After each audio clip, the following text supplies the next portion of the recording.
আসসালামু আলাইকুম এভরিওয়ান, কেমন আছেন আপনারা সবাই? আশা করি ভালো আছেন। আলহামদুলিল্লাহ আমিও ভালো আছি। তো রাতের বেলা সচরাচর আমার ভিডিও করা হয় না। রাতে কি রান্না করি বা কি খাই, আসলে রান্না তেমন রাতে থাকেই না। তো ভাবলাম এখন যেহেতু রাতে রান্না শুরু করেছি, তো ভাবলাম আপনাদের সঙ্গেও শেয়ার করি। তো মেয়ে বলছিল, মাম্মি গরম গরম ভাত ভাজি করো, ভালো লাগবে, আর সঙ্গে একটা ডিম ভেজে দাও। তো আমি বললাম ঠিক আছে। তো চলে গেলাম রান্নাঘরে। তো সর্বপ্রথম তো দেখলেনই সবকিছু আমি কেটে রেখেছি।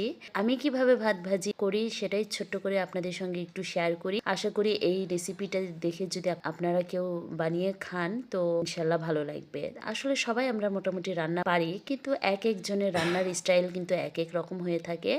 তো প্রথমে তো দেখতেই পারলেন আমি গরম তেলে একটুখানি জিরা ফোড়ন দিয়ে নিলাম, থেতো করা রসুন দিলাম, পেঁয়াজ আর দিলাম কাঁচামরিচ, একটু ভাজা ভাজা করে নিলাম। তারপর যে আগে থেকে রান্না করা ভাতটা সেটাও দিয়ে দিলাম, লবণ আর সামান্য এক চিমটি বলা চলে হলুদ, কারণ বেশি হলুদ দিলে কিন্তু ভাত ভাজির কালারটা ভালো লাগে না দেখতে আমার কাছে, আর হলুদেরও একটা গন্ধ লাগে। হলুদটা দেওয়ার পর একেবারে ভালোভাবে ভেজে নিব। তো ভালোভাবে যখন ভাজা হয়ে যায় তখন তো আলাদা একটা গন্ধ বের হয় ভাত ভাজির থেকে। তারপর সব লাস্টে আমি একটু দিয়ে দিলাম ধনে পাতা। আর যারা ধনে পাতা খেতে পারেন না তারা ধনে পাতাটা স্কিপ করতে পারে। তো আমরা আবার ধনে পাতার ফ্লেভারটা খুবই পছন্দ করি, আর শীতকালে ধনের পাতা তো আমি প্রায় সব খাবারেই দিয়ে থাকি।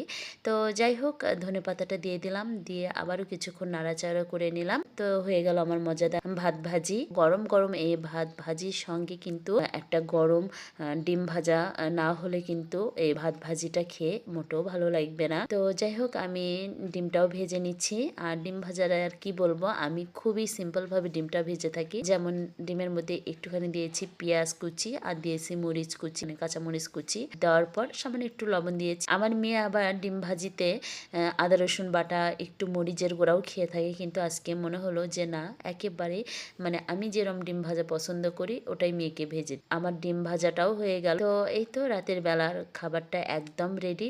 এক প্লেটেই নিলাম, মেয়ের সঙ্গে আমিও খাবো এই প্লেট থেকে। তো এই ছিল আমার ভিডিও। সবাই ভালো থাকবেন, আমার জন্য দোয়া করবেন।